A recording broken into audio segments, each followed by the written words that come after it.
Hello and welcome back to our channel we the learners. आज हम start करेंगे 10th class की polity और उसका फर्स्ट चैप्टर है पावर शेयरिंग। पावर शेयरिंग, इसके नाम से ही पता चलता है कि पावर को शेयर करना। किसी भी डेमोक्रेटिक कंट्री में जब पावर को डिस्ट्रीब्यूट करके वहाँ पर देश को चलाने की कोशिश की जाती है, पावर को अच्छे तरीके से मैनेज किया जाता है, उसी को बोलते हैं पावर शेयरिंग। तो देखिए इंट्रोडक्शन में क्या कहा गया है। With this chapter we resume the tour of democracy that we started last year. We noted last year that in a democracy all the power does not rest with any one organ of the government। तो हमने last year भी democracy के बारे में पढ़ा था 9th में। तो डेमोक्रेसी में सारी की सारी पावर जो भी है एक ऑर्गन ऑफ गवर्नमेंट के पास नहीं रह सकती। जैसे कि ऑफ गवर्नमेंट है हमारे देश में भी, जुडिशरी हो गया, लेजिस्लेचर हो गया और एग्जीक्यूटिव हो गया। कोई भी एक सारी पावर एक ही ऑर्गन के पास नहीं रह सकती। तो इसीलिए अच्छे से पावर शेयर करना यहाँ पे मैंडेटरी हो जाता है। तो उसका क्या सिस्टम होता है, क्या नहीं होता है, उसी के बारे में बोला गया है। An intelligent sharing of power among legislature, executive and judiciary is very important to the design of democracy. मैंने बताया आपको कि लेजिस्लेचर, एग्जीक्यूटिव और जुडिशरी, इन तीनों के बीच अच्छे तरीके से पावर शेयरिंग करना बहुत ज़रूरी है in order to run a democracy smoothly. In this and the next two chapter, we carry the idea of power sharing forward. हम पावर शेयरिंग को ही समझेंगे। इस चैप्टर में दो कंट्री बेल्जियम और श्रीलंका का एग्जाम्पल लिया गया है ताकि हम उसको एक ब्रॉडर वे में पावर शेयरिंग को जान सके। Both the stories are about how democracy handle demand for the power sharing, कि डेमोक्रेसी पावर शेयरिंग की डिमांड को कैसे हैंडल करती है। देखिए डिमांड कहाँ से आया यहाँ पे। डिमांड मतलब जितने भी डिफरेंट एथनिसिटी के लोग हैं, डिफरेंट कल्चर के लोग हैं कंट्री में रहते हैं, हर कोई चाहता है कि हमें भी पावर में हिस्सा मिले, हमें भी देश को रन करने का मौका मिले। तो वो कैसे हैंडल की जाती है। The stories yield some journal conclusion about the need of power sharing in a democracy। तो इसमें एक journal conclusion भी हम जानेंगे। This allow us to discuss various form of power sharing that will be taken up in the following two chapters। हम forms of power sharing भी जानेंगे। तो बिना देर किए चलिए स्टार्ट करते हैं अपना chapter. Belgium and Sri Lanka। Belgium is a small country in Europe, smaller in area than the state of Haryana। Belgium एक यूरोपियन कंट्री है और इसका जो एरिया है साइज वाइज हरियाणा से भी छोटा है। It has border with France, Netherlands, Germany and Luxembourg. ये किससे बॉर्डर शेयर करती है? फ्रांस, नीदरलैंड, जर्मनी और लग्जमबर्ग जैसे देशों से। It has a population of a little over 1 crore, about half of the population of Haryana. 1 crore से थोड़ी सी ज़्यादा इसकी पॉपुलेशन है, जो कि हरियाणा से भी हाफ है। The ethnic composition of this small country is very complex. जो एथनिक कंपोजिशन है, यानी कि जो डिफरेंट कल्चर के लोग हैं यहाँ पे, वो बहुत ज़्यादा कॉम्प्लेक्स हैं। यानी कि सिर्फ एक कल्चर को फॉलो करने वाले लोग नहीं हैं, यहाँ पे डिफरेंट कल्चर को फॉलो करने वाले लोग हैं। तो यहाँ पे एक वर्ड है एथनिक, उसका मतलब समझ लेना बहुत ज़रूरी है। देखिए ग्लोसरी में दिया गया है, और social division based on the shared culture. मैंने अभी बताया ना, कल्चर जो सिमिलर कल्चर होता है उसको बोलते हैं एथनिसिटी, एक पर्टिकुलर टाइप की। People belonging to the same ethnic group believe in their common descent because of similarity of physique type. उनकी जो फिजिकल करेक्टरिस्टिक्स हैं वो सिमिलर होती हैं, तो उनको एक ग्रुप में वो अपने आप को एक एंसेस्टर का मानते हैं। और ऑफ कल्चर, यानी कि सेम फिजिकल वेराइटी और कल्चर आपका सेम हो। जब they need not always have the same religion और नेशनैलिटी। ज़रूरी नहीं है एक एथनिसिटी को फॉलो करने वाले लोग सेम ही कंट्री में रहते हो, उनकी नेशनैलिटी सेम हो या उनका रिलीजन सेम हो। आगे बढ़ते हैं।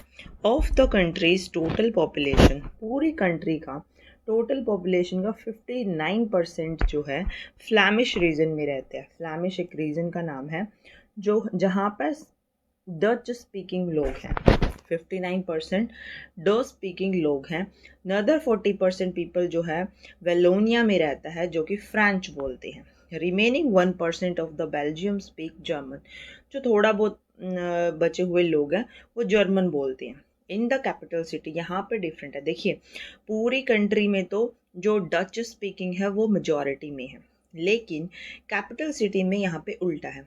कैपिटल सिटी है Brussels, 80% of the people speak French, यहाँ पे मेजॉरिटी में फ्रेंच है, और ओनली 20% जो है डच स्पीकिंग लोग हैं।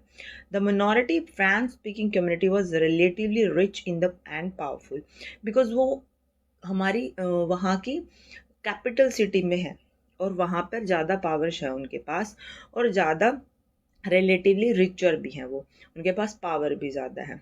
तो माइनॉरिटी में है। देखिए पूरी ओवरऑल कंट्री में तो डच स्पीकिंग जो लोग हैं वो मेजॉरिटी में है, बट यहाँ पर जो ब्रुसेल्स है वहाँ पर फ्रेंच स्पीकिंग लोग मेजॉरिटी में हैं और ज़्यादा पावरफुल भी हैं। This was resented by the Dutch speaking community who got the benefit of economic development and education much later.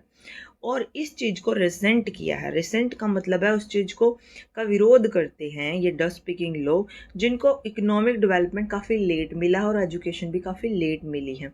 This led to the tension between Dutch speaking and French speaking community during 1950s and 1960s। तो 1950s और 1960s में इन दो groups में clashes हो जाते हैं, tensions हो जाती हैं। The tension between the two communities was more acute in Brussels, और ज़्यादा गहरी कहाँ पे है, जहाँ ज़्यादा भयानक टेंशन कहाँ पर है, ब्रुसेल्स में है जो कि कैपिटल सिटी है। Brussels present a special problem. अब प्रॉब्लम ये है कि डच स्पीकिंग पीपल वहाँ पे मेजॉरिटी पूरी कंट्री में करते हैं, लेकिन यहाँ पे माइनॉरिटी में है। तो let us compare this to the situation of another country. Different complex ethnicity का एग्जांपल श्रीलंका का लिया गया है दूसरी कंट्री के रूप में। तो ये एक आइसलैंड नेशन है, फ्यू किलोमीटर है हमारे सदर्न कोस्ट से, सदर्न कोस्ट तमिलनाडु की। It has about 2 crore people, इसमें 2 करोड़ पीपल हैं, सेम एज ऑफ हरियाणा। इसकी पॉपुलेशन बिल्कुल हरियाणा की पॉपुलेशन जितनी है, 2 करोड़ टोटल कंट्री की population. Like other nation of south Asia region, Sri Lanka has a diverse population. जैसे दूसरे नेशंस है ना हमारी कंट्री, जैसे हमारी कंट्री होगी, हमारे यहाँ पे भी तो डिफरेंट एथनिसिटी हैं, या दूसरी कंट्री की तरह यहाँ पर भी डिफरेंट एथनिसिटी के लोग रहते हैं, कॉम्प्लेक्स है यहाँ पे ethnicity. The major social group are Sinhali speaking, जो सिंहला स्पीकर है ना वो यहाँ पे मेजॉरिटी में है 74%, और सेकंड नंबर पे आते हैं तमिल स्पीकिंग। तमिल स्पीकिंग 18% है। तमिल भी सब ग्रुप में डिवाइडेड है, 2 ग्रुप है। एक तो तमिल नेटिव जो इस कंट्री के ही हैं, जिनको श्रीलंकन तमिल बोला जाता है, और दूसरा है जो कि 13% है। The rest whose forefather come from India as plantation worker during colonial period are called Indian Tamil. बाकी जो बचे हुए हैं 13, देखो टोटल 18% थे, 18% में से 13% तो वहीं के ओरिजिनल तमिल हैं जो वहाँ के नेटिव हैं, और बाकी हैं जिनके फोर फादर इंडिया से आए, यानी कि जिनके पूर्वज इंडिया से एज अ प्लांटेशन वर्कर आए थे कॉलोनियल पीरियड में, उनको इंडियन तमिल बोलते हैं वहाँ पे। As you can see from the map, यहाँ पे मैप दिया गया है, ये रहा, ये इसका नदर्न पार्ट है और ये इसका ईस्टर्न पार्ट है। देखिए यहाँ पे देखिए श्रीलंकन तमिल नदर्न पार्ट और ईस्टर्न पार्ट पर है, और इंडियन तमिल यहाँ पर बीच में हिली एरिया में है, बाकी सिंहलीज हैं, और यहाँ पे कहीं कहीं मुस्लिम आबादी भी है। तो जैसे कि हम मैप में देखते हैं, श्रीलंकन तमिल्स कंसंट्रेट करते हैं नॉर्थ और ईस्ट के पार्ट ऑफ द कंट्री में।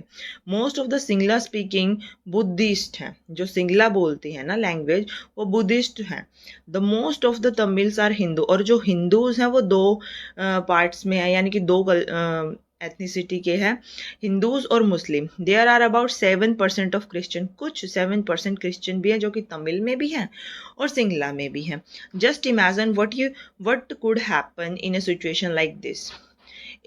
In Belgium, Dutch community could take advantage of the numeric majority and force its will on the French and German speaking population.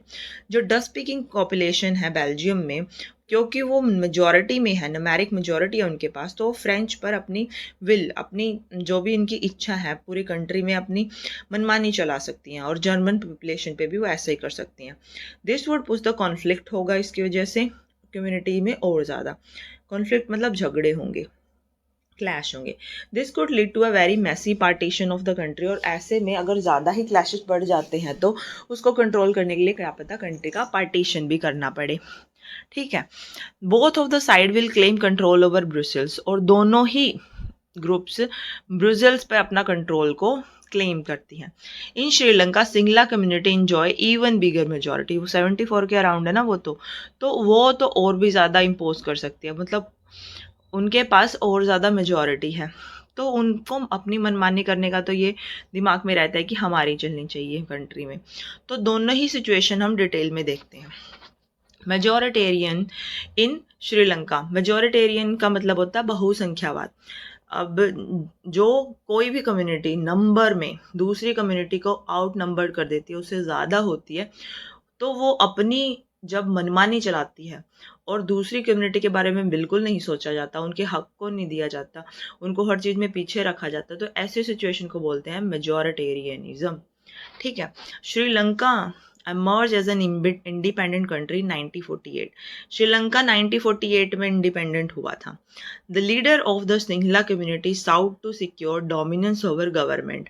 क्योंकि वो कम्युनिटी जो dominant थी, उनकी मेजॉरिटी ज़्यादा थी, तो उन्होंने शुरू से ही सोचा कि हम अपनी डोमिनेंस रखेंगे गवर्नमेंट बनाने में, क्योंकि हम मेजॉरिटी में है. डोमिनेंस का मतलब होता है अपना प्रभाव रखेंगे, हम अपना प्रभारी रखेंगे. As a result democratically elected government adopted a series of majoritarian measure. मतलब ऐसे उन्होंने कुछ स्टेप्स उठाए ताकि उनकी सुप्रीमेसी बनी रहे. सुप्रीमेसी मतलब वो दूसरों से आगे रहें हर चीज़ में. इन 1956, तो उन्होंने 1956 में एक लॉ पास किया, एक्ट पास किया, to recognise Sinhala as the only official language, कि सिंगला ही एक ऑफिशियल लैंग्वेज होगी, तमिल नहीं होगी. The government followed preferential policies and favour Singla applicant for the university position and government job. और सेम मतलब इसी तरीके से उन्होंने किया, प्रेफरेंशियल पॉलिसी बनाई कि सिंगला जो लोग बोलते हैं उन्हीं के एप्लीकेंट को यूनिवर्सिटी में पोजीशन दी जाएगी, गवर्नमेंट जॉब में प्रेफरेंसेस दी जाएंगी. तो ऐसे ही वैराइटीज़ और सीरीज ऑफ स्टेप उन्होंने उठाए. A new constitution stipulated that the state shall protect and foster Buddhism. और एक और पॉलिसी लेके आए, मतलब नए कॉन्स्टिट्यूशन भी बनाया उन्होंने, संविधान बनाया अपना, और उसमें लिखा कि हमारी कंट्री में सिर्फ बुद्धिस्ट को ही प्रोटेक्ट किया जाएगा. स्टेट उन्हीं को प्रोटेक्ट करेगी, दूसरे धर्मों को प्रोटेक्ट नहीं करेगी, उनको संरक्षण नहीं दिया जाएगा. यहाँ पे ग्लोसरी में मेजॉरिटेरियन का मीनिंग दिया है, एक बार इसको भी पढ़ लेते हैं.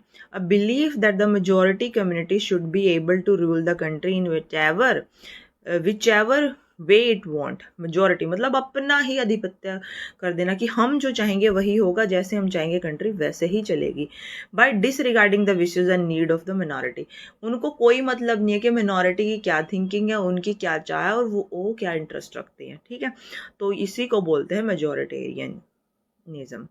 All the government measures coming one after another. एक के बाद जितने भी मेजर स्टेप्स उठा रही थी government, gradually increase the feeling of alienation among the Sri Lankan Tamil.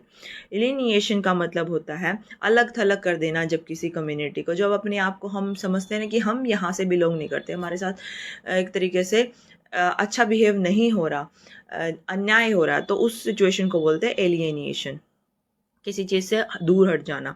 They felt that none of the major political party led by Buddhist Sinhala leader was sensitive to their sensitive to their language and culture.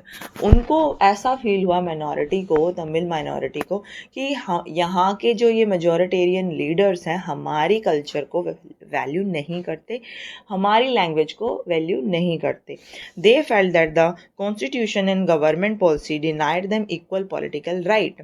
उनको feel हुआ ये कि यहाँ का constitution, जो present constitution है श्रीलंका का, और गवर्नमेंट की जितनी भी पॉलिसी हैं उनको इक्वल राइट नहीं प्रोवाइड कर रही, उनके साथ डिस्क्रिमिनेट कर रही है, भेदभाव कर रही है जॉब्स में और जो भी अपॉर्चुनिटीज़ हैं उनमें, और उनके इंटरेस्ट को इग्नोर किया जा रहा है। As a result, the relation between the Singla and Tamil community strained over time. Strained का मतलब है बिल्कुल तनातनी होगी उनके बीच में, बिल्कुल कहते हैं ना हम अपनी, वो अपनी बात पे अड़े हैं और वो अपनी बात पे अड़े हैं, और उनके रिलेशन बहुत ज़्यादा ख़राब हो जाते हैं दोनों कम्युनिटीज़ के। The Sri Lankan Tamil launched parties and struggle for the recognition of Tamil as the official language for the regional autonomy and equality of opportunity in securing education and job. अब श्रीलंकन तमिल्स ने पार्टीज़ भी बनाई, अपनी पॉलिटिकल पार्टीज़, और वो rallies करने लगे, धरने देने लगे, आंदोलन किए उन्होंने, ताकि उनकी लैंग्वेज को स्टेट की सेकंड ऑफिशियल लैंग्वेज डिक्लेयर किया जाए और उनके रीजन में उनको ज़्यादा हक मिले जहाँ पे वो रहते हैं, इक्वल अपॉर्चुनिटी मिले एजुकेशन में और जॉब में। But their demand are more autonomy to provinces populated by Tamil was repeatedly denied। लेकिन उनकी जो डिमांड थी कि हमारे क्षेत्र में हमें ज़्यादा अधिकार दिए जाए, ऑटोनॉमी दी जाए, ये चीज़ें डिनाई कर दी, बार बार डिनाई का मतलब अब मना कर दिया, उनको ये प्रोवाइड नहीं किया गया। By 1980 several political organizations were formed demanding an independent Tamil Eelam in northern and eastern part of Sri Lanka. फिर डिफरेंट पॉलिटिकल पार्टीज बनी, उन्होंने ये डिमांड की कि तमिल इलम बनाएंगे हम, तमिल स्टेट बनाएंगे हम, जो कि पूरी श्रीलंकन मेजॉरिटेरियन सिंगलिश से अलग होगा, वहाँ पे हमारी ऑटोनॉमी होगी, हमारे तरीके से रूल होगा। ये डिमांड्स उठने लगी। The distrust between the two community turn into wide spread conflict. और दोनों में इतना ज़्यादा डिस्ट्रस्ट हो जाता है, विश्वास की कमी हो जाती है कि दोनों ही कम्युनिटी में बहुत ज़्यादा कॉन्फ्लिक्ट हो जाता है। As soon turn into civil war. ये एक सिविल वार में टर्न हो जाता है। सिविल वॉर का मतलब है, सिविल वार हो जाता है मतलब एक ही देश की कम्युनिटी जब आपस में लड़ती हैं उसको बोलते हैं सिविल वार। यहाँ पे ग्लॉसरी में भी दिया गया है, violent conflict between opposing groups with in a country that became so intense that it appear like a war. कि एक ही कंट्री की जब दो कम्युनिटी में बहुत ज़्यादा लड़ाई झगड़े हो जाते हैं और ऐसा लगता है कि एक वॉर है, जैसे दूसरी कंट्रीज के साथ होता है किसी भी कंट्री का। As a result thousands of people of both the community have been killed. बहुत लोगों की जानें गई। Many family were force to leave the country as refugee. Refugee का मतलब होता है जब एक कंट्री जिसमें अच्छी सिचुएशन नहीं है, सिविल वॉर चल रहा है या किसी भी कारण से लोग भागकर दूसरी कंट्री में शरण लेते हैं, वो उनको बोला जाता है refugee. And many more lost their childhood. लोग, बच्चों ने अपना बचपन खो दिया, लोगों ने अपना देश छोड़ दिया। तो ये रिजल्ट रहा उसका। यू हैव रेड चैप्टर, ये हमने पहले भी पढ़ा है 10th में इकोनॉमिक में, about the Sri Lankan excellence record. कि क्या पढ़ा कि इकोनॉमिक डेवलपमेंट काफ़ी अच्छी रही है श्रीलंका में, एजुकेशन और हेल्थ के मामले में भी। बट सिविल वॉर की वजह से टेरिबल सेटबैक होता है उसके सोशल कल्चर में और इकोनॉमिक लाइफ में। और ये जो सिचुएशन थी फाइनली 2009 में जाके ख़त्म होती है। Accommodation in Belgium. एकोमोडेशन का मतलब होता है जब हम किसी चीज़ को बहुत सारे जैसे सभी को मिला जुला कर जब हम कुछ करते हैं उसको एकोमोडेट कहते हैं। जैसे डिमांड थी डिफरेंट कल्चर्स की, डिफरेंट बेल्जियम में स्पेनिश और डच पीपल थे और जर्मन थे, उन सब की डिमांड्स को मिलाकर एकोमोडेट किया गया और पावर शेयरिंग करने का डिसीजन लिया गया। तो वो यहाँ पे समझाया गया है। The Belgian leaders took a different path. Sri Lanka में तो ये बात हुआ कि उन्होंने डिनाई कर दिया, उनको इक्वल राइट नहीं दी, इस वजह से वहाँ पे कॉन्फ्लिक्ट हो गया, सिविल वॉर हो गया। दूसरी ही तरफ बेल्जियम के पार्टीज़ ने, वहाँ के लीडर्स ने मेजॉरिटी दिखाई और उन्होंने डिफरेंट पाथ लिया। They recognise the existence of regional differences and cultural diversity. उन्होंने रिकॉग्नाइज किया कि हाँ, दोनों कल्चर ही डिफरेंट है और दोनों ही इम्पॉर्टेंट हैं। बिटवीन 1970 और 93 में they amend their constitution 4 time so as to work out an arrangement that would enable everyone to live together within the same country। उन्होंने 1970 से लेकर 1993 तक अपने संविधान में चेंजेस किए ताकि सभी एक साथ रह सके, सभी की डिमांड को जस्टिफाई किया जा सके। The arrangement they work out is different from any other country and very innovative. जो उन्होंने मेजर्स लिए सभी कम्युनिटी को साथ रखने के लिए पावर शेयरिंग के, वो काफ़ी अलग थे और बिल्कुल हटके थे, इनोवेटिव थे, और किसी कंट्री में ऐसे अभी तक यूज़ भी नहीं किए measure. Here some of the element of the Belgian model. Power sharing का जो बेल्जियम मॉडल है उसके कुछ एग्जाम्पल दिए गए हैं। Constitution prescribed that the number of Dutch and France speaking minister shall be equal in central government, कि Dutch और फ्रांस स्पीकिंग मिनिस्टर इक्वल होंगे पार्लियामेंट के अंदर, सेंट्रल गवर्नमेंट के अंदर। Some special law required to support the majority of member from each linguistic. अगर कुछ special decision लेने हैं ना, कुछ लॉज बनाने हैं, तो दोनों ही मेजॉरिटी के मेंबर की सपोर्ट जरूरी है उसके लिए, दोनों ही लैंग्वेजेस की। Thus, no single community can make a decision unilaterally। अकेले एक कम्युनिटी डिसीजन नहीं ले सकती। Many power of the central government have been given to the state government of 2 region of the country।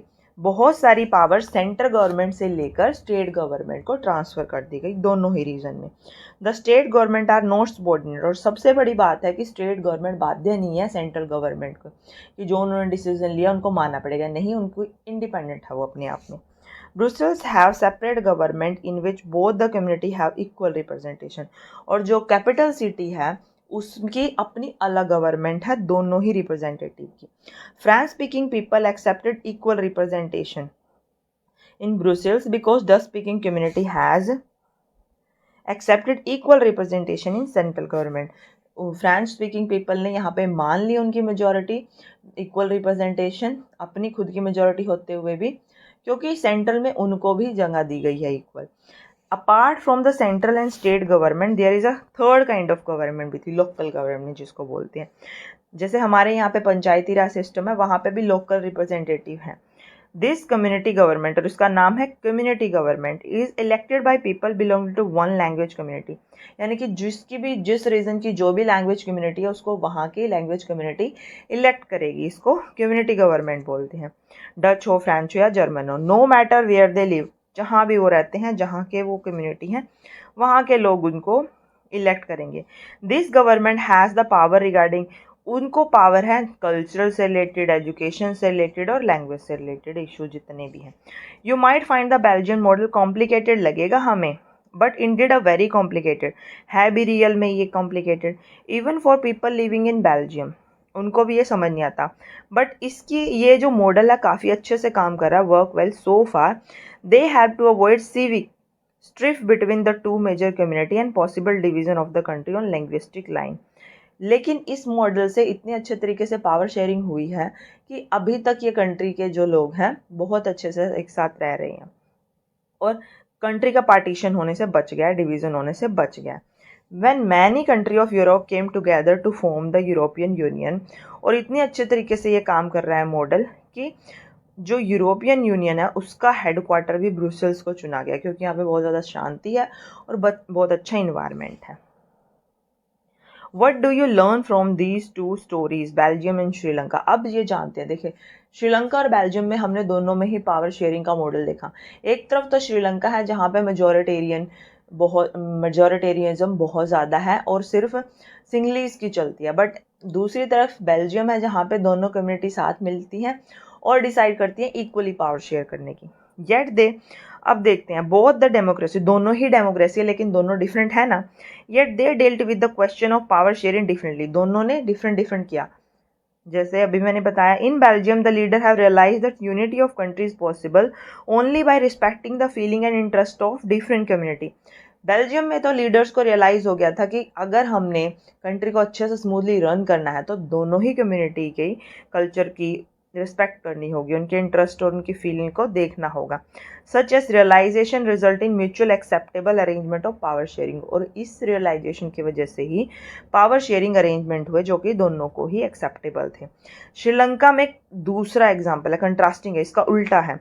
It's show that if a majority community want to force is dominance, इससे ये पता चलता है अगर majority community चाहती है कि मैं डोमिनेंट अपनी सुप्रीमेसी बनाऊं, अपने आप को ऊपर रखूं, दूसरी कम्युनिटी की डिमांड को वो क्रश कर सकती है, रिफ्यूज़ कर सकती है और पावर शेयर नहीं करती है। It can undermine the unity of country, undermine का मतलब है कंट्री की यूनिटी को कमज़ोर करती है ये, अगर ऐसा डिसीजन लिया जाता है, अगर जैसा श्रीलंकन लीडर्स ने लिया है। Why power sharing is desirable, अब ये एक क्वेश्चन आता है कि पावर शेयरिंग ही क्यों ज़रूरी है, डिज़ायरेबल क्यों है। Thus two different set of reason can be given in favour of the power sharing. देखो दो रीज़न है, पहला तो है power sharing is a good because it help in reduce the possibility of conflict between social group, क्योंकि अगर तुम share करके कुछ भी काम करते हो तो दोनों दो ग्रुप अगर हैं तो उनमें लड़ाई झगड़े होने की कम संभावनाएं होती हैं। Since social conflict often lead to violence, political instability, power sharing is good way to ensure the stability of the political order. अगर political order maintain रखना है, stability रखनी है, बार बार government change ना होना और अच्छे तरीके से continuously अच्छे तरीके से डेमोक्रेसी के रन करने के लिए ये ज़रूरी है। Imposing a will of majority community over other may look like attractive opinion in the short run. मतलब थोड़े टाइम के लिए एक पर्टिकुलर कम्युनिटी के लिए अच्छा होगा कि हाँ हाँ सिर्फ हमें ही तवज्जो मिल रही है, हमें ज़्यादा अपॉर्चुनिटी मिल रही है, लेकिन लॉन्ग रन में क्या होगा, ये कॉन्फ्लिक्ट को लीड करेगा और उस देश में शांति नहीं होगी, तो डेवलपमेंट भी अपने आप ही रुक जाएगी। ठीक, but in the long run it undermine the unity of nation, किसी भी नेशन की यूनिटी को कमज़ोर करती है ये।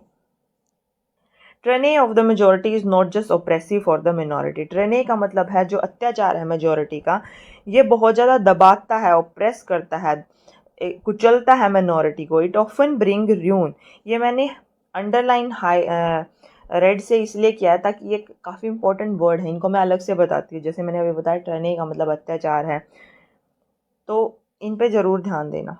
It often brings ruin to the majority as well, और मेजॉरिटी को भी ये नेगेटिव इफेक्ट डालता है, क्योंकि शांति, डेवलपमेंट, एजुकेशन, इन सब पे ही असर पड़ता है अगर कॉन्फ्लिक्ट होता है किसी कंट्री में। There is a second deeper reason, दूसरा रीज़न क्या है पावर शेयरिंग क्यों अच्छी है डेमोक्रेसी के लिए। Power sharing is the very spirit of democracy, democracy लाए ही पावर शेयरिंग में करती है। Democratic rule involve sharing of power with these affect by its exercise who have to live with its effect. People have a right to be consulted on how they are to be governed. कि क्योंकि ये democracy है, लोगों के पास ये right है कि वो कैसे अपने आप को गवर्न करना चाहते हैं, उनका भी हक है बोलने का, गवर्नमेंट के डिसीजन में पार्टिसिपेट करने का। तो जितने भी लोग हैं उन सभी का एक होना चाहिए, उन सभी को रिकॉग्नाइज करना चाहिए, उनकी फीलिंग को रिकॉग्नाइज करना चाहिए। A legitimate government is one where citizen through participation acquire a stake in system. एक तरीके से legitimate का मतलब होता है जिसको सब माने। ऐसी गवर्नमेंट वही होती है जिसमें सभी को पार्टिसिपेट करने का मौका दिया जाए और हर किसी को उसका हक मिले। Let us call the first set of reason prudential and second moral.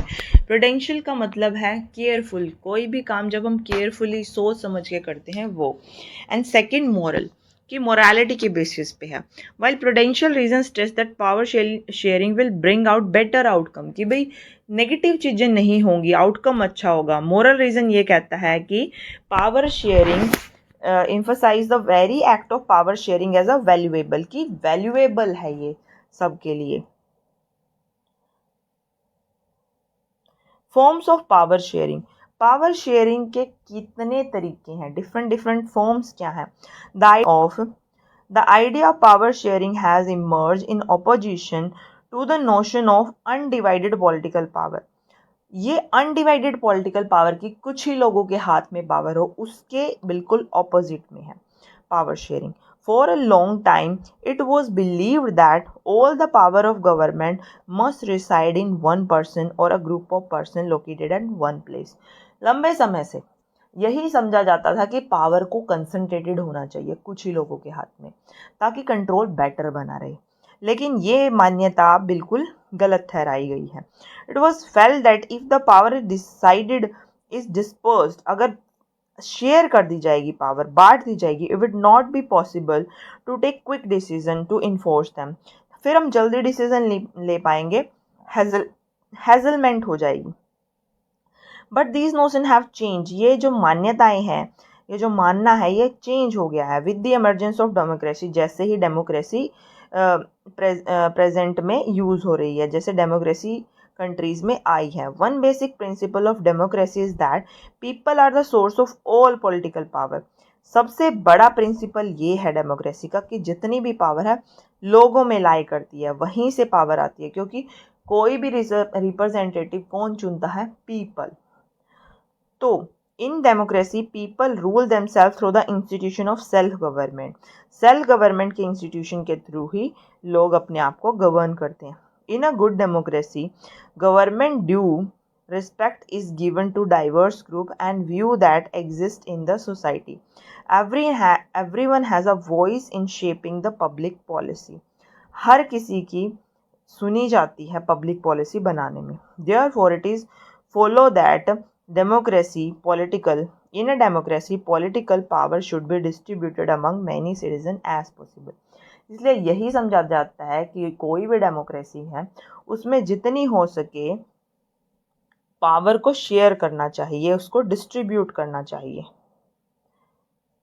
In modern democracy, power sharing arrangement can take many forms. Let us look at some of the most common arrangement that we have or will come across. Different forms of power sharing हम पढ़ेंगे अब। Power is shared among different organ of the government. कैसे share कर सकते हो power? Different organ के बीच में। Organs क्या है डिफरेंट गवर्नमेंट के? लेजिस्लेचर है, एग्जीक्यूटिव है और जुडिशरी है।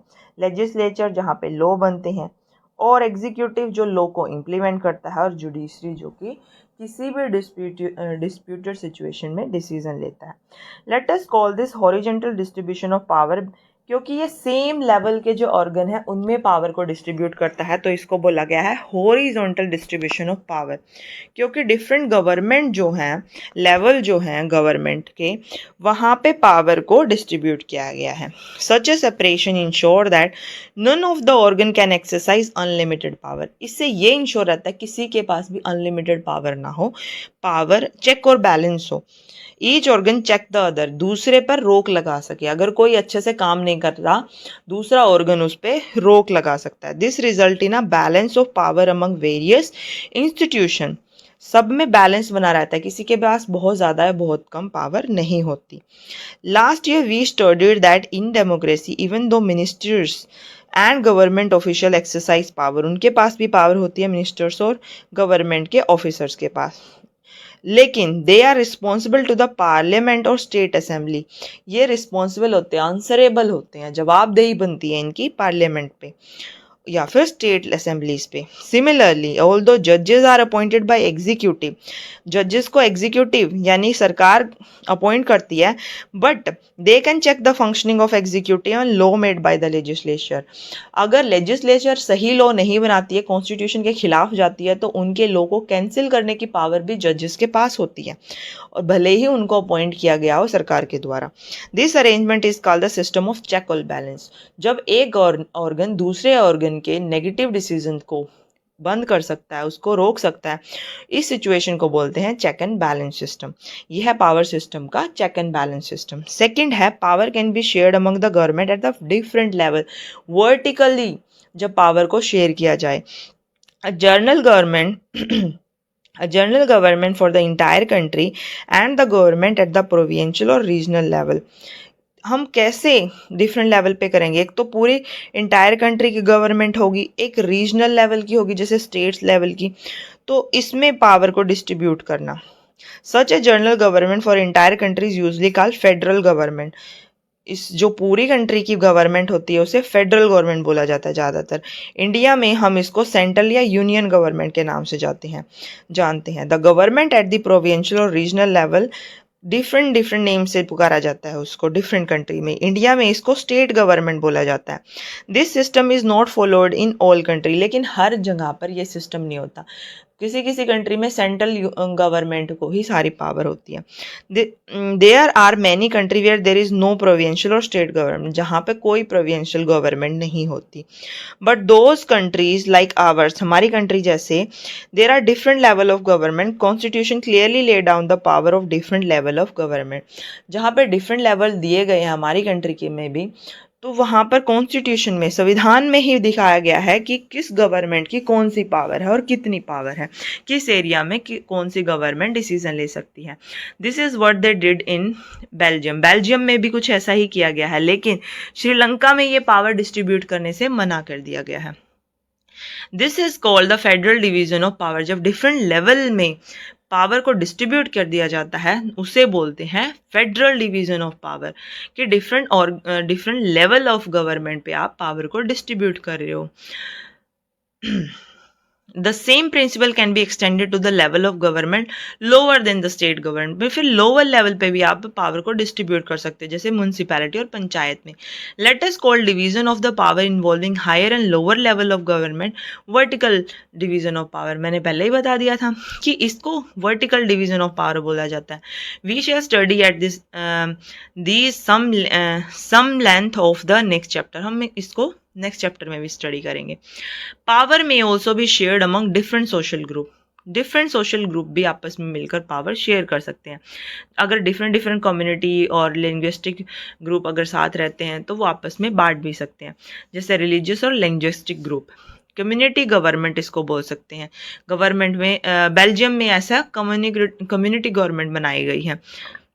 In some countries there are constitutional and legal arrangement भी हैं सोशली वीकर सेक्शन को ज़्यादा पावर देने के लिए। Last year we study the system of reserve constituency. हमारी कंट्री में भी कॉन्स्टिट्यूएंसी में रिजर्व सीट्स हैं जो कि एक पर्टिकुलर कम्युनिटी के लिए ही रिजर्व्ड हैं। In assemblies and parliament of our country, हमने जानते हैं पहले से ही, जैसे OBCs हो गया, SC हो गया, STs हो गया। This type of arrangement is meant to give a space in the government and administration to diverse social, कि सभी सोशल ग्रुप इवन जो पिछड़े हुए हैं उनको भी गवर्नमेंट में स्पेस मिले, उनका भी कोई हक हो डिसीजन लेने का। Who otherwise would feel alienated from the government. अगर उनको ये अरेंजमेंट नहीं किए जाएंगे तो वो उन्हें ऐसा लगता है कि हम एलियनेटेड है, हमें पावर नहीं दी गया, हमें वंचित रखा गया है पावर शेयरिंग से। This method is use to give minority community a fair share of power, ताकि माइनॉरिटी को फेयरली ट्रीट किया जाए, पावर मिले। In unit second we shall look at the various way of accommodating social diversity. हम unit second में social diversity को accommodate करने के डिफरेंट तरीके जानेंगे। अब दूसरा क्या है तरीका पावर शेयरिंग का? Political party, pressure group and movements control and influence those in power. ये जो पॉलिटिकल पार्टीज है, प्रेशर ग्रुप है, जितने भी लोग पावर में हैं उनको इन्फ्लुएंस करती है, उनको प्रभावित करती है जो वो डिसीजन चाहती हैं उस तरीके से लेने के लिए। In the democracy the citizen must have freedom to choose among various contender of the power. जो भी कंटेस्टेंट हैं उनमें से चूज करने के लिए सिटीजन ओपन है, वो उनको फ्रीडम है, वो किसी को भी चूज कर सकती है अपना representative. In contemporary democracy this take form of competition among different parties. इसलिए पार्टीज में कॉम्पिटिशन होता है, तो इसी कॉम्पिटिशन से पावर सिर्फ एक हाथ में नहीं रहती, क्योंकि डिफरेंट लोगों में बढ़ जाती है। In the long run power is shared among different political party that represent different ideology and social group. जितनी भी पार्टीज हैं उनकी धारणाएं, विचार वो अलग हैं और वो डिफरेंट सोशल ग्रुप से बिलोंग करती है। जैसे कि कई बार कास्ट के बेस पे भी पार्टीज बना ली जाती हैं, तो इंटायरली वो सोशल ग्रुप अलग हो गया। Sometime this kind of sharing can be direct when 2 और more parties form an alliance to contest election. ये पावर शेयरिंग डायरेक्ट भी हो जाता है जब 2 डिफरेंट पार्टीज आपस में अलायंस कर लेती हैं, मिल जाती हैं, इलेक्शन में खड़ी हो जाती हैं और पावर को शेयर करती हैं। इसको बोलते हैं कोलिएशन गवर्नमेंट, कि गठबंधन की सरकार बनाती है पावर शेयर करने के लिए, जब किसी भी एक को मेजोरिटी मिलने के चांसेस ना हो। In democracy we find interest group such as those traders. सबके अपने अपने हित होते हैं, सबके अपने इंटरेस्ट होते हैं। जैसे ट्रेडर का अपना है, उनकी अपनी डिमांड होती है, बिजनेसमैन की अलग होती है, फार्मर की अलग होती है, वर्कर की अलग होती है, तो इनको इंटरेस्ट ग्रुप बोलते हैं। they also will have a share in the government power either through participation in government और bringing influence on the decision making process. तो ये भी गवर्नमेंट के डिसीजन को इन्फ्लुएंस करती है, या तो वो अपने डायरेक्टली रिप्रेजेंटेटिव पावर शेयरिंग के लिए सेंड करती है, अपने रिप्रेजेंटेटिव गवर्नमेंट में होते हैं उनके, या फिर वो डिफरेंट और अदर मेथड से गवर्नमेंट को प्रभावित करती है। तो यहाँ पर हमारा चैप्टर होता है कंप्लीट। अगर आपको इस चैप्टर से रिलेटेड कोई भी डाउट हो तो आप कमेंट में लिख सकते हैं। मुझे बहुत खुशी होगी अगर मैं आपके डाउट्स को क्लियरिफाई कर पाऊँगी। तो thank you, have a nice day.